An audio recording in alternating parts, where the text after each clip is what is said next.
Jekyll on the streets, smooth and clean to glide, but hit that boosted Hyde, comes out to ride. EV riders taking on the wild divide. M5 touring, the shift from calm to chaos, the moment Jekyll snaps.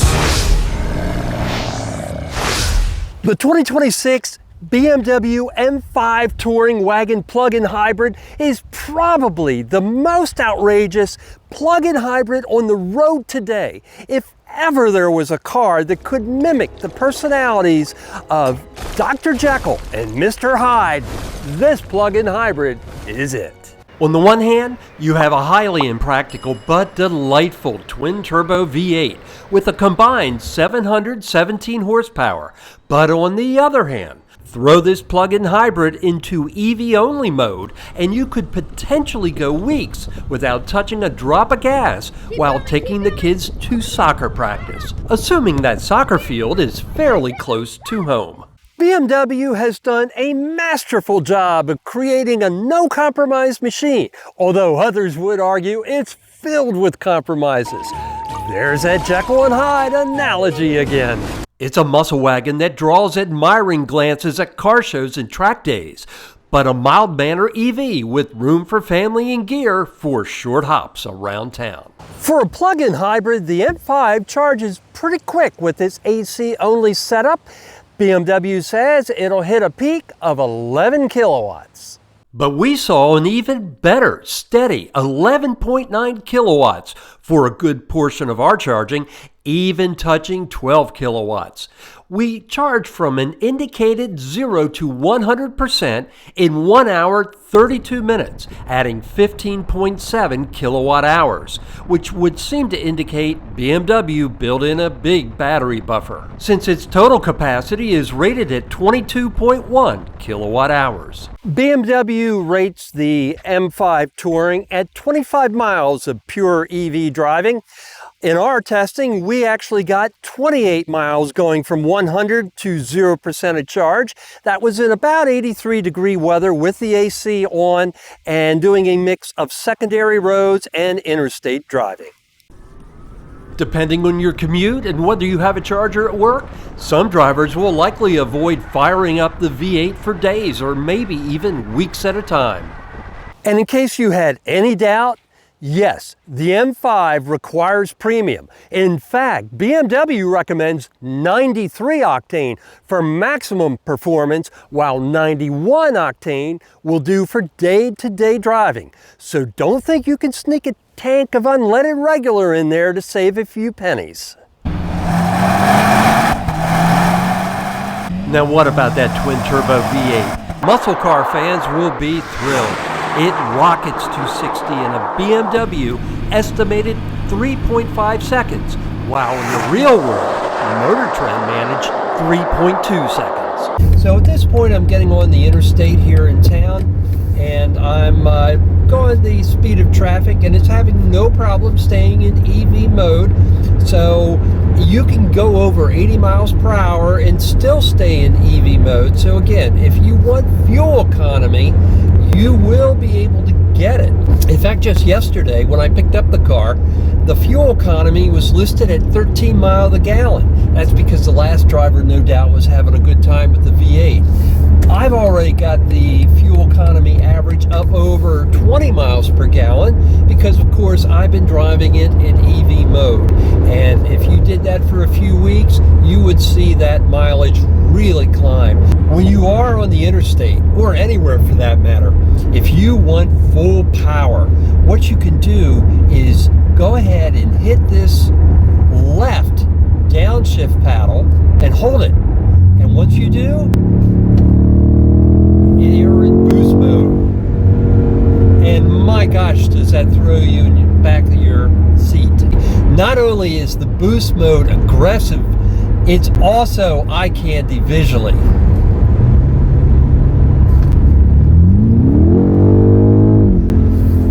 And of course, you can really hear that exhaust when you open up the V8. And then, the second you get done, you can just go back over and put it back in electric. And now you're back in the Dr. Jekyll mode, nice and mellow. And just like a V8 should, the exhaust can be set from mild to wild with electronically controlled flaps that adjust the sound profile based on drive modes. When in EV mode, it produces a performance sound through the speakers. Another thing that may surprise EV owners, the electric motor has the feeling of shifts when running in pure EV mode because BMW says the motor is actually integrated into the car's 8-speed M Steptronic transmission. When you're out on the road, the M5 is two distinct vehicles. When you're in electric mode, as I am now, again, back to that Dr. Jekyll and Mr. Hyde analogy, this is Dr. Jekyll mode. Everything is calm, cool, collected, and you have a very quiet, smooth vehicle. Now, because this is a plug-in hybrid, you can't really mash it without activating the V8. So if you want to drive in EV-only mode, you're gonna have to remember to be gentle with the throttle. Now, I'm here in the city, so I can't really do a whole lot of twists and turns, but I tell you, I am coming up on a quick U-turn here, and we're going to take it just to give you a quick idea of how wonderful this is in the corners.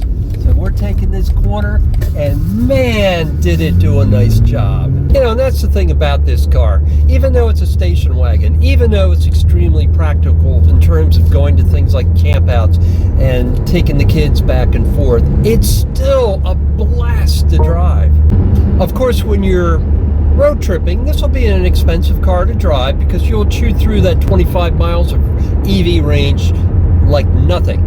And basically, the way most plug-in hybrid drivers maximize their efficiency, they get the car up to speed in EV mode on the highway, put it in cruise, so you get that transmission to kick into 8th gear, let it run in, gas mode, and save the EV mode for when you get off the interstate and you're back in a city environment in that stop and go traffic where EV efficiency really shines.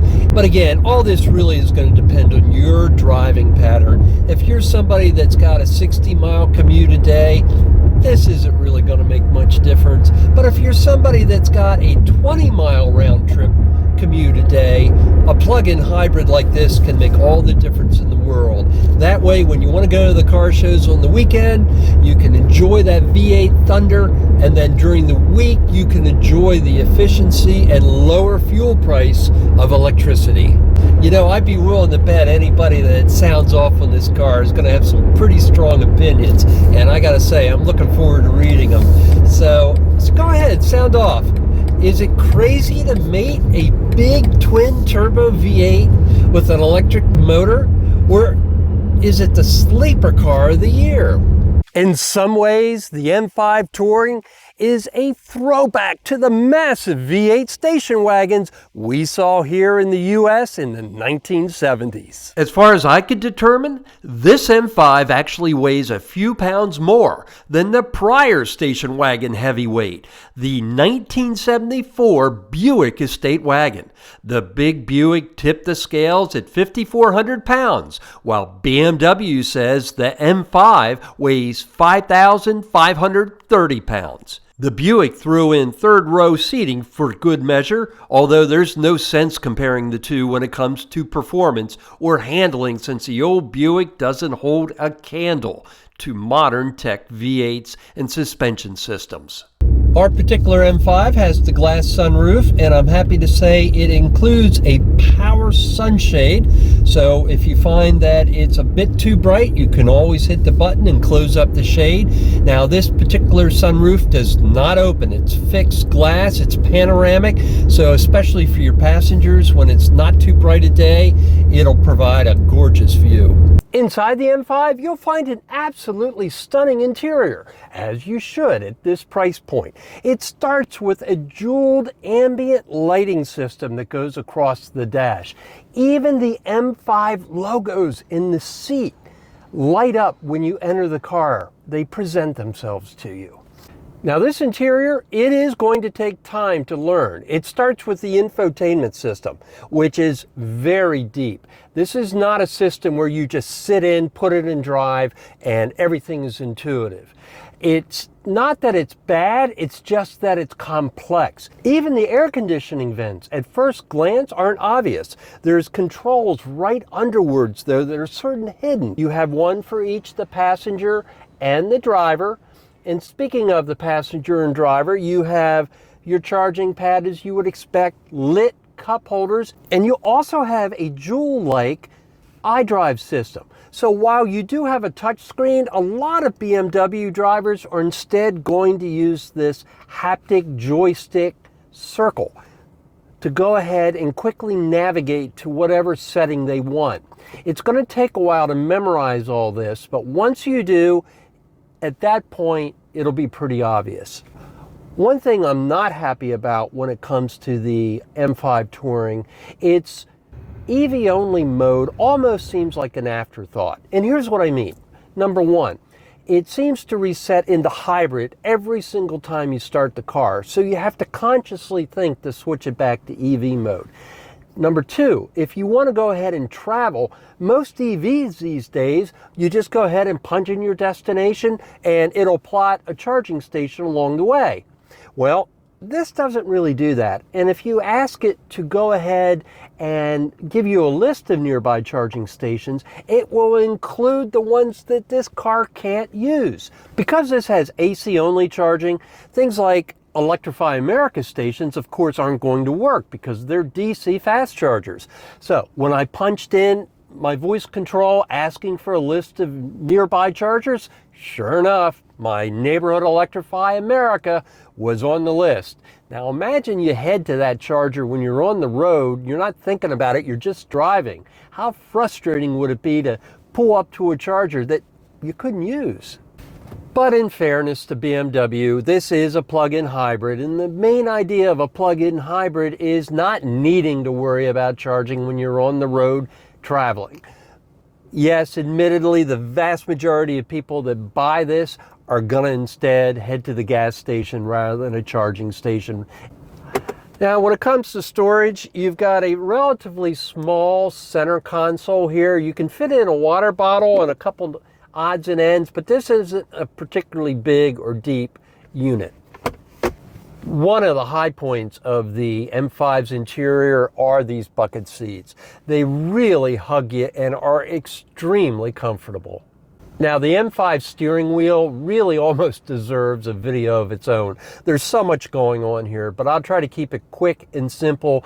And for people really looking for a deep dive, I'm skipping a lot of stuff. But the short story, you've got M1 and M2 controls that can be customized. You've got massive paddle shifters to go ahead and basically operate this in a manual shift mode. The M5's infotainment system does have everything you would expect, including Android Auto, Apple CarPlay, satellite radio, and HD radio. In back, the M5 is exactly what you would expect in a wagon. It's comfortable back here without doubt. And of course you do have your fold down armrest with cup holders. You also have your USB-C ports, and you have a LED climate control system back here as well. I've got to give BMW a lot of credit for bringing in a sport wagon to the US. It's so rare to see station wagons anymore of any type, and frankly, I consider this a breath of fresh air. It's very stylish, and I love the fact that you're sitting lower to the ground. So summing up the M5, it's the compromise vehicle for the person that does want to sort of do their part. Go ahead and try to be pollution free during the week, but can't give up the idea of a V8. Yeah, it's compromise, let's face it, but it sure is one heck of a fun compromise. If you've enjoyed this episode of EV Rider, please go ahead and give this video a like, hit that subscribe button and the notification bell, because that's how we can continue to bring you adventures in EV motoring. Thanks so much for watching, and we'll see you again soon.